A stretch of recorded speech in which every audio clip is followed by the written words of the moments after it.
Fiction and nonfiction are both valuable. You don't have to pick a lane. Yes, people can make personal choices. If you claim that reading 100% fiction or 100% nonfiction is better for most people, I think you are wrong. In this video, we are going to look at how people are framing fiction against nonfiction, how a lot of the online space seems to be fiction only, even if that's not exactly true, and why fiction and nonfiction actually complement each other and don't need to compete against each other. People who only read nonfiction. As we have already discussed on this channel, some people are getting tired of modern fiction. This has been taken to the point that some people no longer want to even engage with fiction. I understand some people do not want to read for escapism, they want to read for application, and they think nonfiction is a better way to apply ideas from books to their actual real lived experience. And even if they are not reading something to apply directly to their life, they prefer the idea of reading something that actually happened and was real over reading something that they think doesn't really have any value. As someone who has gone through nonfiction only reading spurts, I kinda understand where you're coming from, but I do think that it has been taken too far. Let's go through some opinions of the nonfiction only movement. The third one, why I tend to read nonfiction books, it's only because that it allows me to actually take things into action. I understand the concept of wanting to challenge yourself, and I also understand that if you feel like you're reading a lot of books and you're not really getting much out of the fiction stories, you're only really getting the escapism element, maybe because you aren't looking that deeply into the text you're reading, or because the text itself doesn't really have that much depth, you are going to want to gravitate more towards something that feels more concrete to you if you have the personality where you think you always have to be improving. I understand where she's coming from. When I read books about romance, when I read books about fairy tales or stories or people's journeys, yes, it's beautiful, yes, it's nice, but it's not actionable. It's information that sits there. It's not actionable. I do think the way that she is describing fiction is a little bit stereotypical in the way I'm thinking. She's making it seem like there's never any sort of depth to get out of fiction other than escapist stories. And I just don't think that's true. If she only wants to read nonfiction, that's okay. But I think the way she's framing fiction is incomplete. She is by no means alone. I found this post on Reddit. The post says, "Fiction has no value. It does not advance society at all, and reading it is a waste of time. In the time it takes to read fiction, you could have read something educational. Only truthful information has practical value, and the paper on which fictitious nonsense has been printed or written on throughout history has more value than the nonsense itself." Ironically, I think that this post has a stream of anti-intellectualism that the poster himself is most likely unaware of. The actual main definition of anti-intellectualism, sometimes it could be a hard concept to pin down, but the main idea is distrusting the process of exploring ideas in the mental space. By saying fiction has no value, and by relying on how he feels about the world and his sense of common sense, he is probably unintentionally actually getting into that territory where he undermines the value of something that he doesn't understand. To him, common sense will probably be something that is more important than the overwhelming evidence that fiction can be really good to read for several different reasons. At the very least, some fiction. I would go as far as to say that being too far into the anti-fiction space makes you just as uninformed as someone who is adamantly in the fiction-only space and doesn't trust nonfiction. Let me clarify. If you only read one or the other from personal preference, that's one thing. If you actively speak out against fiction or nonfiction for everyone, that's where I start to have an issue. Why fiction seems to dominate the online space. So a lot of people who read mainly nonfiction feel underrepresented by our bookish discourse online. In many cases, that does not surprise me because I can't even think of too many YouTube channels, for example, that are very large, branded in sort of the booktube space and deal primarily with nonfiction. Right now, I don't have a single one that comes to mind. If you can think of a booktube branded channel that is mainly nonfiction, let me know in the comments because I would be interested to check it out. I've already had some people ask me to cover more nonfiction on my channel. One commenter said, "Can you talk sometime about nonfiction, especially going beyond the realm of celebrity memoirs to history, science, and nature writing? There aren't a lot of people on BookTube making content on those subjects, and most of them are men. For some reason, nonfiction is always totally left out of discussions about reading to learn. Thank you." And as a response to the above commenter, another person said, "Yes, please. I would say at least half of my reading is nonfiction, mostly history and nature. I joined a nonfiction book club at my local library, but I was disappointed by the selections being mostly memoirs, not necessarily celebrity. I actually enjoyed several of them, particularly The Glass Castle. But overall, it wasn't what I was looking for when I decided to participate." I want to be clear, I actually agree with these comments in many ways, and I don't think they're wrong. In fact, the first time I got involved with the online book space, I found myself reading more and more fiction, and sort of ditching the nonfiction books that had always meant so much to me. Now, this was still on me. I could have continued nonfiction. I was being influenced, and I had to realize that was happening so that I could stop it and pick nonfiction back up. It is undeniable, though, that when you look at the online reading space, a lot of the big channels focus heavily on fiction and almost never mention any good nonfiction books. There are even fiction channels that seem to be actively against nonfiction, and I'll get into that later. I'm going to challenge the idea a little bit, though, because I do think people who read primarily nonfiction books do tend to get really big followings on YouTube too, but there's a caveat. Before we get into that point, I want to talk about BookTube branded channels. Let's look at one of the biggest BookTube channels on the online space, which is Jack Edwards. His YouTube description calls himself YouTube's resident librarian. And as we go down looking at the thumbnails, we can see that Jack Edwards primarily and almost exclusively reads fiction. You can also tell from everything on this page that this is a clearly BookTube branded channel. This is a channel about books. That seems really obvious, but it's going to make sense why I'm being so over the top about this in a second. We can also note that he has 1.52 million subscribers. I think that channels based on nonfiction reading oftentimes thrive more when they don't use the BookTube branding at all. Alex O'Connor is a similarly sized YouTube channel to Jack Edwards with 1.62 million subscribers. So they're very comparable in size, and given Alex O'Connor has more videos than Jack Edwards, subscriber-wise, they're growing at a very similar rate. I'm not necessarily endorsing Alex O'Connor. You can have any opinion on him that you want.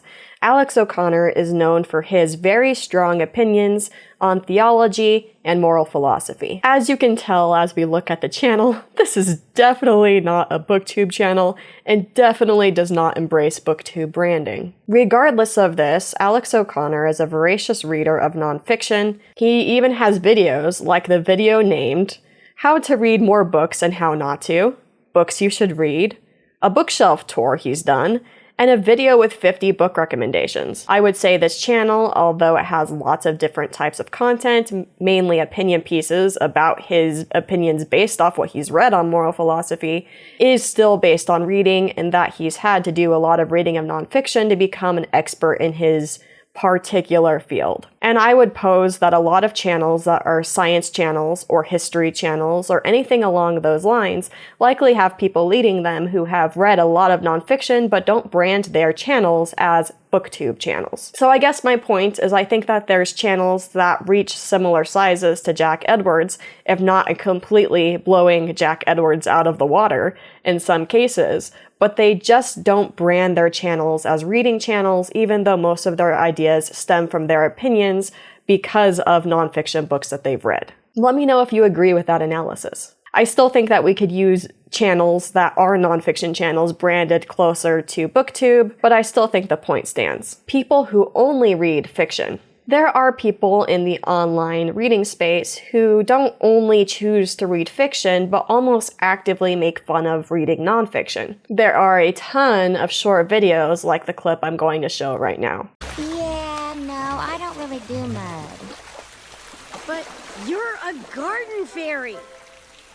Ironic, isn't it? Under the comment section of this video, we have comments like, "Yeah, me too. I don't care about someone's life. I want to see dragons, gods, and witches fighting for a magical egg," or something. And a little girl once asked me about a bunch of different US presidents, and I was like, "I don't know any of this. Why are you asking me of all people?" And she said, "'Cause you read." And I was like, "No, I read about magic and fairies and demons and dragons."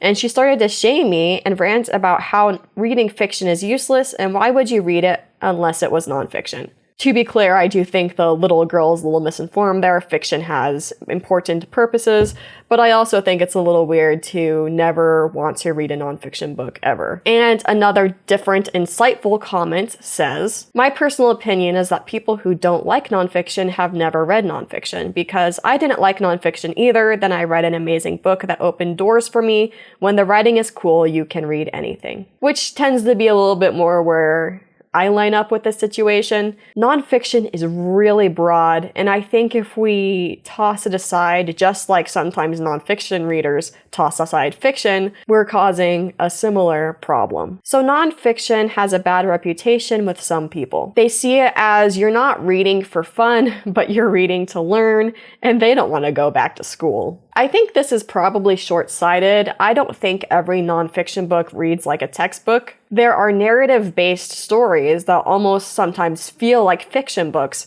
that get put under the label creative nonfiction, just as an example. This professor, who also has a YouTube channel, made a video pleading to have more people write creative nonfiction, especially essays, because he feels like it's just a form of writing that people are not taking up as much as they used to. In the video, he describes it. Like other literary genres, creative nonfiction isn't so much about transmitting information from one brain to another.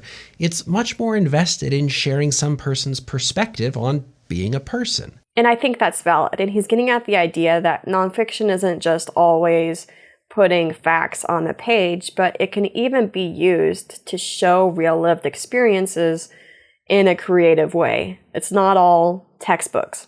Creative nonfiction is what happens when we get an essay about a father digging a hole in the backyard with his son a year into the pandemic, when we get a single devastating paragraph about a man taking his daughter to the pediatrician on the morning of what he calls his last hangover.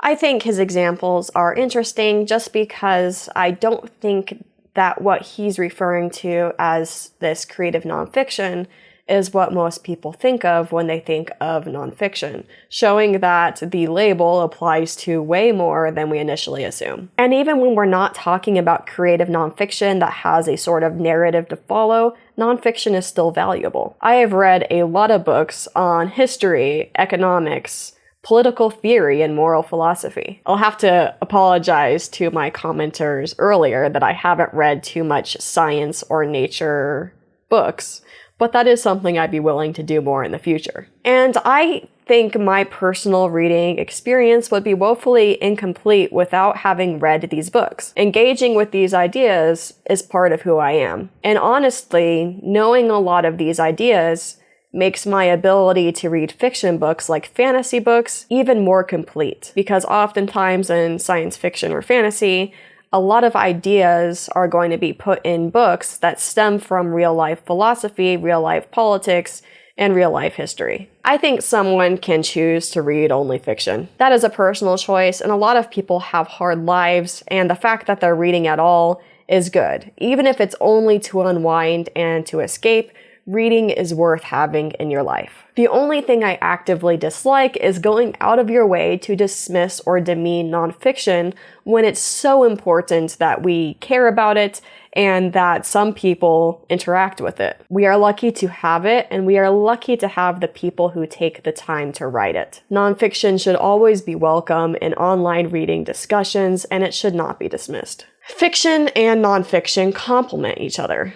I'm going to keep this section kind of short because I only really have one good point to bring up. I think some of the best fiction books are somewhat grounded in real-life events. Sometimes the author learns real-life events and real-life authenticity from engaging in things themselves as a person, and sometimes the author of a fiction book themselves will go and dig into history, into different ideas, to write a better fiction book. Earlier this month, I mentioned Isabel Allende's Of Love and Shadows. In this book, a journalist and a photographer meet, and through different plot events, they end up following loose threads that lead to a lot of concerning things that are happening in their community. It shows characters having a moral awakening as they understand what is happening around them in terms of political oppression. This book was inspired by the history of Chile under the dictatorship of Pinochet. Without that background and without that grounding in reality, I do wonder if Allende would have pulled off such an amazing book. And this example might come across as very literary,